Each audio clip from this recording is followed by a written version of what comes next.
Hello नमस्कार दोस्तों, मैं अभिनव राय एक बार फिर से आप सबका स्वागत करता हूं अपने यूट्यूब चैनल नॉलेज एकेडमी अभिनव में।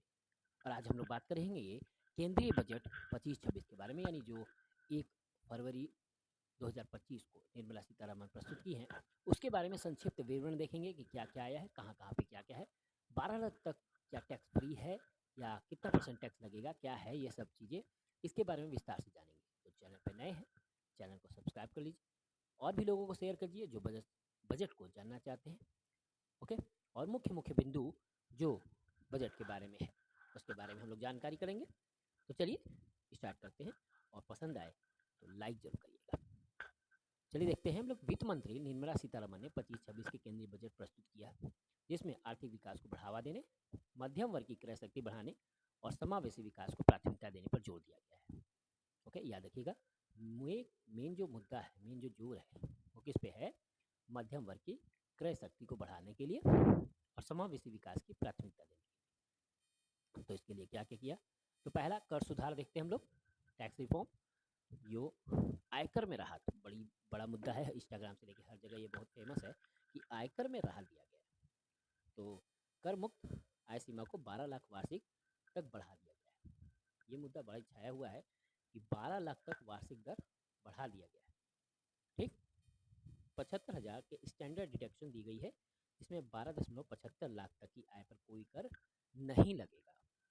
ओके, ये ध्यान रखिएगा, 12.75 लाख तक का पर कोई कर नहीं लगेगा। लेकिन अभी अगर हम टैक्स स्लैब देखें, वहाँ पे आपको कर दिखेगा। ओके, तो नए कर जो टैक्स स्लैब है वो है 0 से 4 लाख तक को कोई कर नहीं देना है, 4 से 8 लाख तक का 5% है, 8 लाख से 12 लाख तक का 10% है। ये देखिए यहाँ पे टैक्स स्लैब में ये दिख रहा है, लेकिन वहाँ पे नहीं है। तो क्या मुद्दा है इसके पीछे? तो देखते हैं अभी। 12 लाख से 16 लाख तक 15%, 16 लाख से 20 लाख तक 20%, 20 लाख से 24 लाख तक का 25%, 24 लाख से अधिक 30%। ये टैक्स स्लैब है। ओके, तो इसमें से लोगों की बचत बढ़ेगी और उपभोक्ता खर्च को बढ़ावा मिलेगा। ये बात निर्मला सीतारमण ने कहा है कि इसको टैक्स फ्री करने के पीछे रीजन यही है। अब आइए देखते हैं 12 लाख तक की आय पर टैक्स कैसे लगेगा, क्योंकि अभी तो ऊपर कहा गया है कि मुफ्त है और ऊपर से नीचे जब टैक्स स्लैब देखते हैं तो उसमें 10% दिख रहा है, तो कैसे मुफ्त होगा?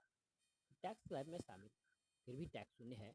इसका मतलब है अगर आपकी सालाना आय 12 लाख है तो यह 3 अलग अलग टैक्स स्लैब में आती है, लेकिन छूट, रिबेट और स्टैंडर्ड डिडक्शन की वजह से आपकी अंतिम टैक्स देनदारी शून्य हो जाती है। ये समझिए स्टैंडर्ड डिडक्शन क्या होता है, इसको जानना जरूरी है। और यही देखिए 10% दिखने के बावजूद भी ये शून्य आ रहा है, इसका मतलब टैक्स स्लैब में स्टैंडर्ड डिडक्शन की वजह से ये शून्य हो रहा है। तो कैसे घटकर टैक्स शून्य हुआ है, आइए जानते हैं। सेक्टर 87 की छूट, यानी पहले 25,000 थी, अब इसे बढ़ाकर 60,000 कर दिया गया है, जिसमें पूरी टैक्स देनदारी खत्म हो जाती है।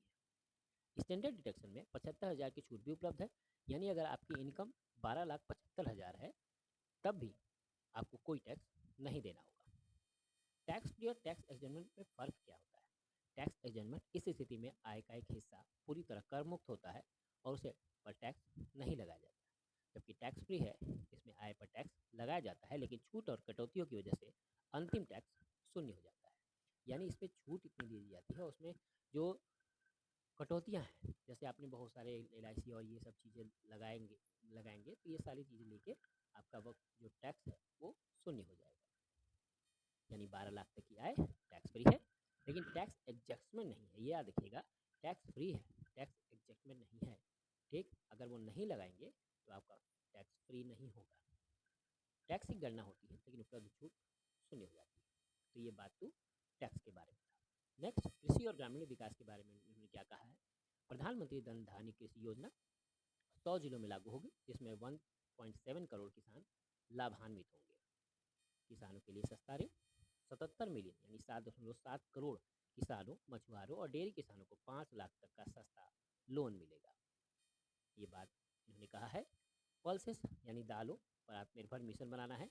तूर, उड़द, मसूर जैसी दालों के उत्पादन को बढ़ावा देने के लिए 6 साल का विशेष मिशन शुरू किया गया है। विज्ञान, तकनीकी और अनुसंधान के लिए क्या कहा है? R&D में निवेश किया करना है। निजी क्षेत्र के सहयोग से 20,000 करोड़ का शोध एवं नवाचार कोष बनाया जाएगा। पीएम रिसर्च फेलोशिप के लिए आईआईटी और आईआईएससी जैसे संस्थानों में 10,000 शोध फेलोशिप दी जाएगी। जीन बैंक की स्थापना की जाएगी। याद रखिएगा, जीन बैंक बड़ा फेमस होने वाला है, ये क्वेश्चन बनने वाला है। जीन बैंक की स्थापना की जाएगी। 1 मिलियन यानी 10 लाख जर्म प्लाज्मा लाइसेंस वाले दूसरे जीन बैंक की स्थापना होगी। बुनियादी ढांचा और उद्योग पे जहाज निर्माण को बढ़ावा दिया जाएगा। Ship building financial assistant policy को संबोधित किया जाएगा। बड़े जहाजों के इंफ्रास्ट्रक्चर सूची में शामिल किया जाएगा। बड़ा बेसिक सा मुद्दा देख रहे हैं हम लोग, जहाँ से क्वेश्चन बनने के चांसेस हो जाते हैं। और क्या क्या स्पेशल किया गया इसी के बारे में। ओके, समुद्री विकास कोष के बारे में जानते हैं। समुद्री परिवहन क्षेत्र में निवेश को बढ़ावा देने के लिए विशेष कोष स्थापित किया जाएगा।